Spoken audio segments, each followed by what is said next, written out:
Bismillahirrahmanirrahim. Demek bir hadisке көңүл бурабыз. Ошондо анан Кудай ордуна келет. Al-muslimu men salima'l muslimun min lisanihi ve yedihi vel mu'minu men amanatuhu nas ala dimaihim ve amvalihim. Чыныгы мусулман дейт. Анын тилинен жана колунан зыян тартпаган адам. Ал эми чыныгы момун адамдар андан өздөрүнүн каны жана байлыгы үчүн коркпогон адам дептир. Дагы бир жолсо al-khulqu iyalullah wa ahabbul khulqi ila Allah man ahsana ila aliyati ilahi деп айтыптыр. Демек пайгамбар кандай хадис айтып аткан? Байхакиде ушуна хадис айтып келет экен. Адамзат жаратылган бар Алланын карамагында. Жаратылган бардыгы адам ал-хулqu дегенде ошо бардык жаратылган нерсе Алланын карамагында. Ал эми ошол Алла жараткан бардык макулуктардын эң жакшысы дейт. Анын карамагындагыларга жакшы мамиле кылганы деп айткан экен. Же түшүндүрмөсүндө айтылат экен, бул хадисте жалпы жандыктарга мээримдүү болуп, жакшы мамиле кылган мансаат кылып жатат. Кайсы адам Аллахты сүйүктүү болуп каласа, Аллахтын карамагындагыларга, башка айтканда жалпы макулуктарга жакшы мамиле кылсын. Ал эми кайсы бир жандыкка эч бир укуксуз эле жаман мамиле кылууну Аллах таала жактырбайт деп Мишкаттын шархы Миркатта айтат экен. Караңыз. Демек, мен эмне жөнүндө айткым келип атат? Эки хадис окудум. Мен экинчиден баштайын. Биз негизинде көп вакыттарда кеч ойлонуп калабыз. Аябай кеч ойлонобуз. Жашообузда көп нерсе өтүп кетет. Ошондон аттиң баягы убакытта ушундай эле кылбай койсом болмок экен дейбиз туурабы?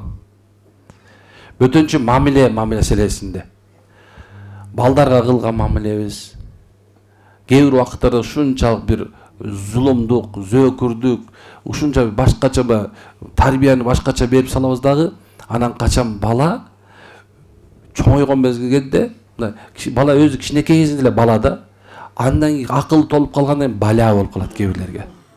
Мына ошол мезгилде кай бул мектепке бербей эле койсом болмок экен, кап аттиң. Аята ушунча баягыда бул тиги дос кылып кошпой эле койсом болмок экен. Тигил жерге жибербей эле койсом болмок экен деген бизде баарыбызда эмне болот? Өкүнүч болот. Ошондой эле субханалла аялдын мисалы күйөөсүнөн жок мен сенден кетем, сени менен жашабайм, сендейден башканы таап алам, сонунун табам керек болсо, сенде акмакка тийген мен келесе болуп кетет. Бирок субханалла бир нече убакыттан кийин баягы бирөөнө турмушка чыкканда ал андан өткөн зулум, акмак болуп калганда, анан кийин башын чачтарын жулат экен. Аята ошондо туура эмес калганда эмне экен? Ээрдин тиштейт. Канаганча тиштесе да пайда жок болот уже. Адамдар ушундай экен. Демек, биз дайым такай бир нерсе кылардын алдында мусулман, мен мусулманмын деген адам, негизи адам баласычы, адам баласы өзү ойлонуш керек. Бир нерсе кылардын алдында ойлонуш керек. Аттиң кылып кала электен мурда, ээрдин тиштеп кала электен мурда ойлонгонго аракет кылыш керек. Анткени сөздө кыргызда сөз бар. Акыл дос, ачуу душман дейт.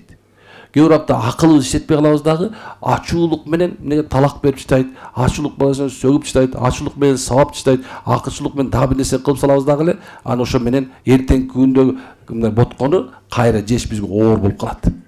Анда уже кеч болуп калат. Кээ бир убакта ушундай болот. Эркек аялын бүткүл дүйнөсүнө жамандап ошол эле мезгилде кээ бирде субхана аял киши эрин бүткүл дүйнөгө жамандап салат дагы, андан кийин кайра кошулар келгенде эмне экен? Өкөттөн шерменде акыбалында болуп калат. Бирөөнүн эметейин дейт, оңдойн дейт, оңдой албайт. Анткени эртеңки күн бар да туурабы? Дейин дегеним субханалла, мына эртеңки жакшылыкты каалаган бүгүнкү мамилени оңдош керек деген сөз.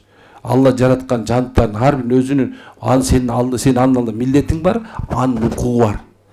Бирөөнүн укугун тепсеп салып, субханалла, эмне экен? Милдетиң аткарбай коюш мүмкүн эмес, туурабы?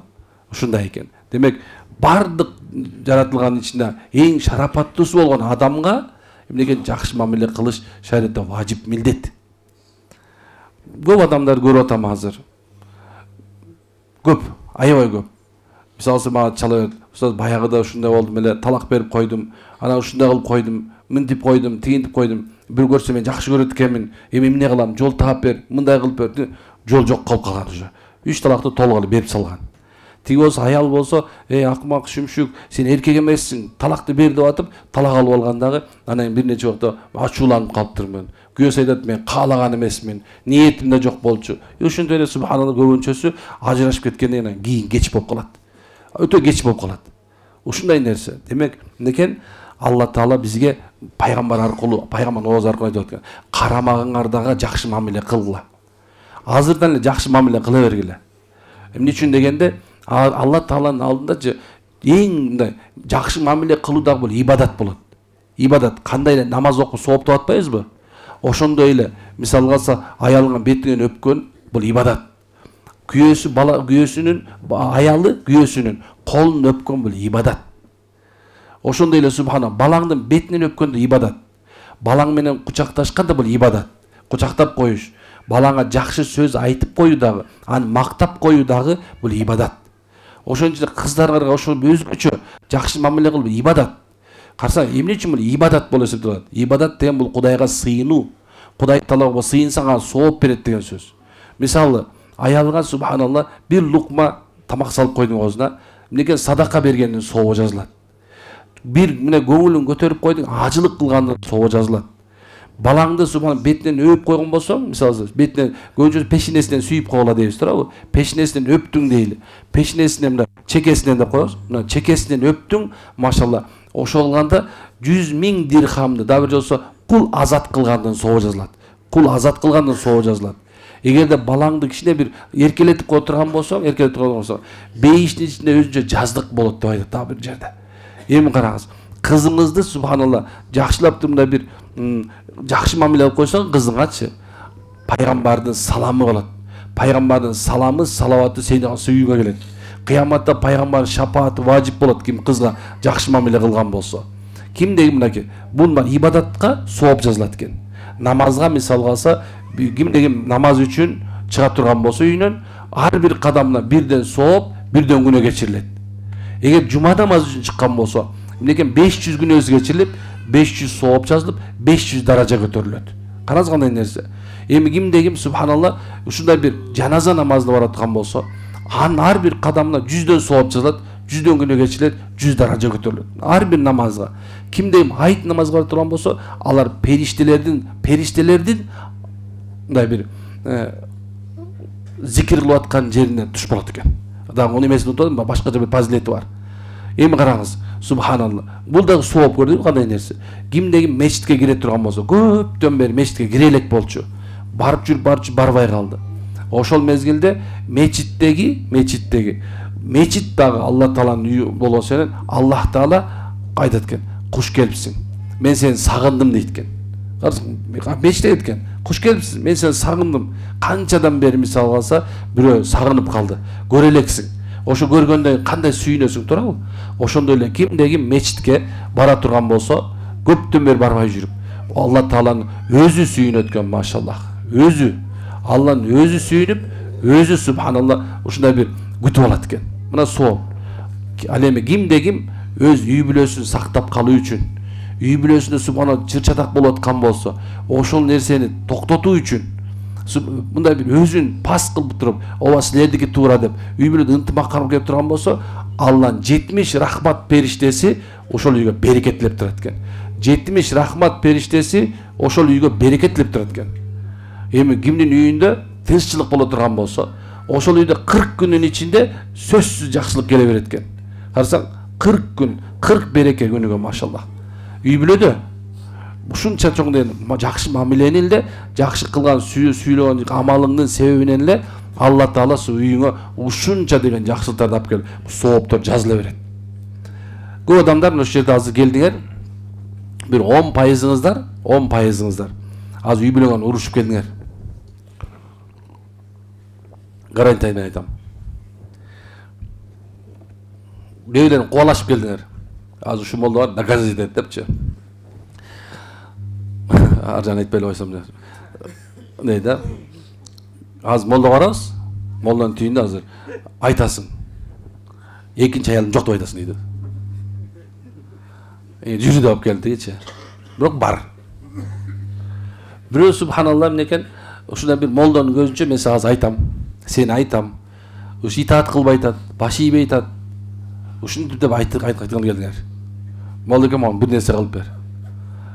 Чын. Барды келди субханалла.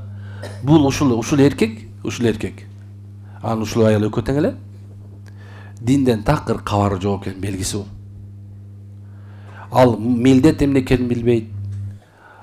Укук эмне экенин билбейт. Бирок бир нерсе айтайынбы? Милдет менен укукту сураардан мурдачы мамиле кылганды үйрөнүш керек. Мен баягы бир хадис окуп бергем, ушул жерде кээбилер уккансыңар. Адамдар менен мамиле түзүүнү билүү дейт. Билүү. Бул ошол адамдын акылынын жартысы дейт. Ошол адамдын акылынын жартысы бар экенин белгиси дейт. Дедам менен төрмө түшүнүп коюш мүмкүн, акылдуулугунун жартысы экен. Ошол адам акылман экен. Эгер сен өзүңдүн аялың менен бир мамиле түзүп, ошондон субхана ушунча жылдан бери жашап атып, ошондо ушунча балалуу болуп, ошо менен жүрүп, дагы деле болсо, ошонун бир алтыным, жаркыным деп туруп, бир болбогон 250 сомдук бир роза бере албаган болсоң, анда субханалла ким күнөөлүү бул жерде? Ушунчадан бери ошондон жыргап, куунап, ошону субханалла төшөгүндө болуп, ошолап келген тамакты жеп атып, ошол төрөтүп койгон балдарды төрөп коюп, эмнекен ошол салган үйдө жашап коюп, дагы деле болсо күйөөңө алтыным күйөөм сиздей болот, арстаным деген билбеген аял кандай бул? Менин укугум, менин милдетим момунда кылышың керектерден мурда эмнекен? Биринчи мындай дела сердечный деп коет го, жүрөктүн иштерин үйрөнүш керек. Жүрөктүн ишин үйрөнүш керек. Ошол мамиле деп айтат. Мына эми экинчи хадиске келдик, субханалла. Караңдар. Чыныгы мусулман, мусулмандар.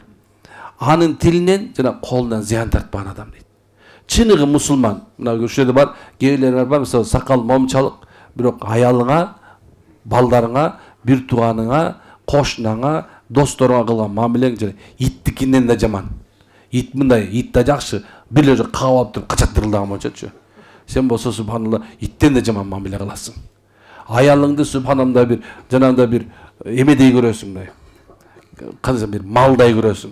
Как будто сеники, анан сен ошол мал сага ушундай бир эме кылыш керек. Үстүнө чыгып, үндүктөй тепсип алып сабайт. Субханалла. Бирок көчөгө чыкканда шейх. Сүйлөгөн сөз асман, кылган иттикинен жаман. Кээбилериңер бар субханалла, интеллигентсиңер, кийинип алгансың, чыккып, сакал муртты алып койгонсуң, тим эле чек жейсиң, бирок абьюзерсиң. Тилиң менен жейсиң, тим эле монтип жана уже аялың нерв болуп өлөйүн деп калган ошочу. Эмне кыларын билбей калган. Каяка барарын билбей калгандарчы. Бияка барса да болбойт, тияка барса да болбойт, уже такыр жол жак калган. Кээ бир аялдар бар субханалла, тимел жоолук салып, никап кийип алган момундай, бетин эч кимге көрсөтпөйт, бирок күйөөсүн ачканда өлдү да күйөөсүчү. Жеп бүтүрөт.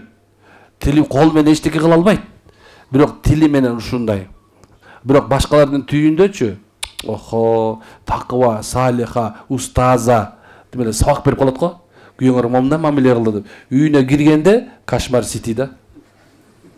Чын зомбиленд. Балдарысы өзүнчө тияка туруп калган. Үйүнө апасы келатканда, эмнекен уже бардыгы тең билет, азыр бир нерсе болот. Чик-чик-чик эшиктер бекийт дагы, мындай күчөлүктөн карап турушат да, эмне болуп кетет депчи.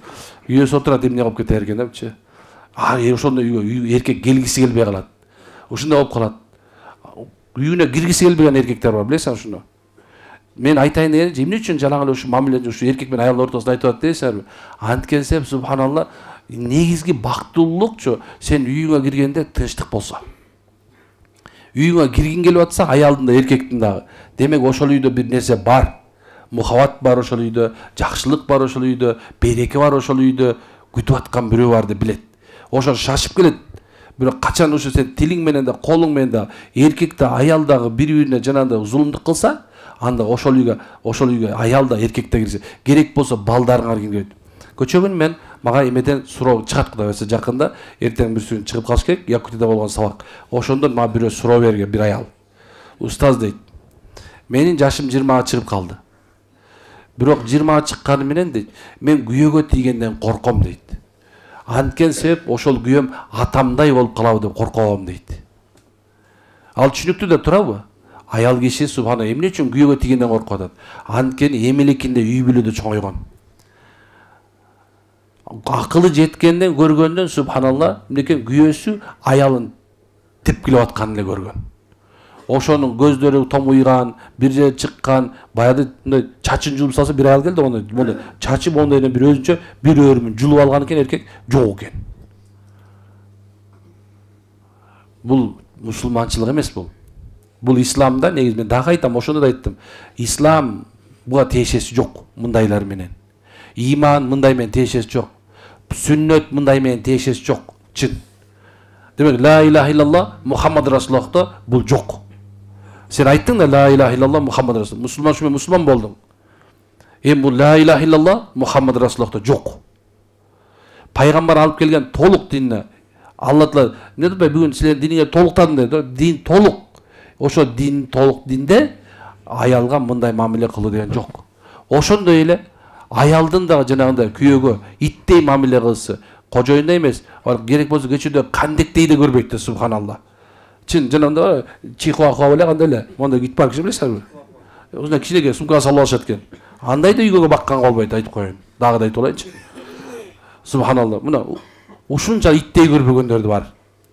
Ошондой үйдө чоңойгон кыз дагы, бала дагы эртең күндө стресс, депрессия менен жашоосу бузган акыбалда эмне кылат экен?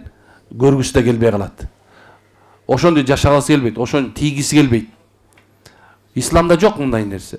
Мусулман кыргыз элибизде да жок болгон мындай нерсе. Ушундай. Ушундай. Үйдө батыр, жоодо жок эркектер мына ушундай болот. Эмне үчүн жанагындай сөз бар? Жакшы аял дейт, жакшы аял. Жаман эркекти эмне кылат? Хан кылат. Көрдүңбү кандай нерсе? Бул бекер айтылган сөз эмес. Жакшы аял деп бекер айткан жок. Жакшы аял деген сөздө бул кыргыз ата бабабыз айткан нерсе. Кээ азыр муну чыгарып койсо азыр эртең айтат да, эмне эле аялдар жөнүндө айта бересиң деп коет. Эмне үчүн аялдарды тыя бересиң? Эркек жөнүндө айта турган болсоң, эркектер субханалла, эмнеге эркектер жөнүндө айта берет дейт. Мындай эч кимге жакпайт экенсиң да, ошону экөөнү бир кошуп бартам азырчы. Шүмшүк аял жөнүндө айтып бартам, шүмшүк эркек жөнүндө айтып бартам. Мусулмандарга тиешеси жок. Сен эгер мусулман болсоң, азыр менин сөзүмдү угасың, ушул жерде турганыңызга тооба кыласың азыр. Ошол жерде турган азыр бир калп айтканда болом бир 70% аялым жок деп бир жолу көзүн томуйткан. Кол көтөрүлсөң көтөрөсүңөр баарыңар азырчы. Ушуну бир баатырлык көрүп алган. Эмнесе субханалла ушундай. Өзүнөн көрдү, өзүнөн тапты, жок. Бүгүндөн баштап машыны кылбайлы. Эмне үчүн муну эскертүү болот? Эмне муну кылба деп айтат? Эмне тиешең бар деген сөз болушу мүмкүн да. Бирок субханалла, туугандар, бизди алдыбызда ушундай бир күн күтүп атат. Ушундай бир күн келатат. Ал күндөчү адилеттүүлүк болот. Ал күн ушундай Аллах адилеттүүлүк кылат. Эч бирөө качып кутула албайт. Ошол күн келгенде, ошо эсеп кысап келгенде, ошондо аятаң озрайни жанагы чоң кемге барганда таң атпай туруп барды, ошондо бир молдо, эрмек деген молдо айтты эле деген нерсе кулагыңа зырылдайт анчы. Кан куйлат ошондочу. Аята ошондо эле токтотуп койсом эмне болмок? Ошондо тооба кылып туруп чыгып туруп эле ээрчитип кеткен катынман кечирип койчу мени.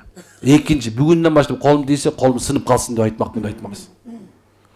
Бүгүн ушуну укканда азыркы аялдар, ушул отурган аялдар, мынакей 300-400 аял отурасыңар субханалла. Ушул аялдар ошол күн ушу эрмек молдонун айтканын угуп туруп эле күйөөмдү тилим менен чакпай эле койсом болмок экен. Сөкпөй эле койсом болмок экен. Итаат эле кылып жүрүп эле кул күн болуп жүрсөм жакшы болмок турбайбы деген ойго келесиңер. Анткени ошол күн бар. Аллах Таала ушуну адилеттүү. Эки аял барларды угуп алыш керек субханалла. Эгерде адилетсиздик мамиле кыла турган болсо, ошол алган аялдарына бакпай чыдап кеткен болсо, дагы бир нерсе кылып аткан болсо, үй жайсыз калтырган болсо, же дагы бир субханалла жанагындай бир акысын бербей, толук кан жүрбөй турган болсо, кыяматта жарты болуп тирилип барат Алланын алдына. Жарты болуп тирилип барат. Сөзсүз тирилип болот. Вал баъс ба'дал маут бул иман. Жакшылыктан экен вал баас ба'дал маутен, өлүп кайра тирилүү дейт.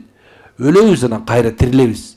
Мына ошол күнү Алла Таала улуу кудурети менен баардыгыбызга адилеттүүлүк кылат дагы, ар бир нерсени кылганда Алла Таала өз ырайым кылып, өзүнүн акысын кечет, мээримдүүлүк кылып кечет. Бирок ошол мезгилде Алла Таала алламул гуйб бар нерсени билип турчу, шадидил иқаб, бардык нерсени эсебин карап турчу Аллах. Адам менен адамды калтырганда, айван менен адамды калтырганда экөөнү ошол мезде эсеп кысап берүү биз үчүн оор болот. Ошондо ичкендер айтат, аттең дүйнө ичпей эле койсом, аны ириң эле ичип калсаң эмне болмок дейт. Анткени тозокто оорду көрсөтүлөт. Зына кылгандар атаңдын гана көрү, ошол күндөрү ушун бир рахат кылып көрбөй эле койсом эмне болмок. Азирет Али айткандай, субханалла, ар бир күнөөнүн дейт да, рахаты бүтөт, бирок күнөөнүн күнөөсү калат. Рахаты бүтөт баардык нерсенин. Ал күндөн качып кутула албайсың. Аны үчүн айтайынбы? Анткени сизден менен бизден мурункулар уже тиякта. Көргөнсүңөр, табытты көтөрүп барганбыз. Кээ бирлериңер жуугансыңар, кээ бирлер жаназага тургансыңар, кээ бирлер мүрзөнтүн өтүп бартабыз. Ошолорду карап турчу, акылдуу адам үчүн дейт, акылдуу Абу Бакыр айтат. Акылдуу адамдар үчүн дейт, мүрзө жетишери үлгү деп айткан. Мына би хатта келет. Хажар Аскаланын китебинде. Мына ошондо келет. Абу Бакыр айтат, акылдуу адам үчүн дейт, өлгөн адамдар жаназа, ана мүрзө жетишерлик үлгү дейт. Кимдей ошондон үлгү албаса, аята мен өлөт турбайымбы, мен Алланы бар турайымбы деген келбесе, анда зулумдук кылып жүрө бер, зына кылып жүрө бер, катын поздук кылып жүрө бер, аял зына кылып жүрө бер, бүт нерсени кылып жүрө бер. Бирок ошол күнү эсеп болот, Кудай Тааланын алдында сөз эсеп болот, эсеп болот, эсеп болот. Эсептен качып калбайбыз. Ал күн эсепчисичи, ал күнүн эсепчиси эч жака качырбайт сени. Ар бир нерсеңди бетиңе эмең алып келип туруп мына коюп берет, мында коюп берет. Бул сенсиңби? Сен. Ушунча акырында танып, эмне кылагын билбей калганда, анан кийин эң биринчи Алла Таала оозду жаптырып туруп, инсандын сол саны сүйлөп баштайт. Бутуңдун сол саны барбы? Буттун сол сан. Мына ошол эки, о Алла, боо эки ушундай кылган дейт. Ошондо адам баласы өз денесине кайрат экен. Эй, кургур, мен сени сакташ үчүн эле калпайтып атпадым эле дегенде айткан, жок дейт. Мен калпайта албайм дейт. Мен калпайта албайм. Мен нерсе айта албайм. О Алла, бул момундай кылган, бул жака баскан, момундай кылган, мен кылба деп тартынгам дегенге чейин барат экен. Мына ушундай. Ошол себептен субханалла, алардын дене мүчөлөрү дейт, өзлөрүнө күбөгө өтөт деген. Караңгы түн деп субханалла бир нерсе кылып коюшуң мүмкүн. Бирок ал түндү да Алла Таала көрүп турат. Түндө да көр. Алла Таалага күндүз, анан караңгы деген нерсе жок. Анткени күндүздү да, түндү да Алла жараткан. Алла Таала жараткан. Алла Таала субхан үргүлөбөйт, уктабайт Алла Таала. Ал муктаж эмес эч нерсеге. Ушундай турган экен. Ал чыргы момун адамдар андан өздөрүнүн каны жана байлыгы үчүн коркпогон адам дейт. Демек субханалла, эгерде сизден аялыңыз коркпосо, сиздин бир тууганыңыз коркпосо, сиздин кошунаңыз сизден коркпосо, ушундан зыян жетет деп, сенден мусулмандар коркпосо, демек сен чыныгы мусулмансың. Сен чыныгы мусулмансың, субханалла. Эгерде сен ошого ушундай жакшы адамды ушак айтпайсың, уур кылбайсың, бирөөнүн тартып албайсың, бирөөнүн жаман нерсе кылбайсың, тилиң менен ушактабайсың, кыйбат кылбайсың, ушул нерсеге намазды кошсоң атаң көрү, орозону кошсоң, бай болсоң зекетти кошсоң, бай болсоң ажылык кылган болсоң, сенден өткөн жакшы адам барбы? Сенден өткөн чыныгы момун барбы? Чыныгы бейишке кире турган адам барбы сенден башка? Демек субханалла, бул дүйнө күрөш. Бул дүйнө күрөш өзү. Бул дүйнө мээнетти, ыймандын күрөшү. Шайтан менен сенин ортоңдо күрөш. Шайтан сени менен тозокко сүйрөөнгө аракет кылат. Шайтанга каршы туруп бейишти көздөй баса турган болсок, ошого жол көрсөтүлгөн. Бейишке бара турган жол бул дин. Ким диниңерди сактап калсаңыздар, машалла, ким динге мээнет кылса, дин үчүн жүрсө, ыйманын кубатасын жүргөн болсо, демек ошол машалла чыныгы урушкер, чыныгы мушкер ошол эки. UFC деп коет го, жанагындай. Эр уруш деп ачпайбы азыр? Эми шариятта арам эле нерсе, бирок субханалла, биз күнүгө эртең менен кечке чейин шайтан менен UFC дебиз. Эр күрөштөбүз. Чыныгы эркектер күрөшүп атат. Мечитти көздөй басып, жок мен турмаз мечитке барам деп. Жок мен азыр жума намазга барам, жок мен даватка барам, жок мен умрага барам, мен ажыга барам. мына 7-синде катты болуп атпайбы, чоң ажы. Жок мен ажыга барам мен. Жоптун шайтан субхана белинси прогиб сайып, кээбилер 0-1 менен 0-2 менен утуп баратат. Кээбилер утулуп калган уже. Арактан уруп коюп, телтейип коюп алдына жетет. Утулуп калган уже бүттү. Кээбилер зына менен жүрөт, уже тоглото чапышкан дечи. Биринчи раунд бүтүп калды. Кээбилер ушундай карган болсо калжаңдап, атан төбө мас болсо тайлак менен дос болот деп чалдар жүрөт көчөмүндө. Эмне караганга акын бар деп кыздарга көз кысып койчу. Дагы деле карыганын билбей калжаңдап.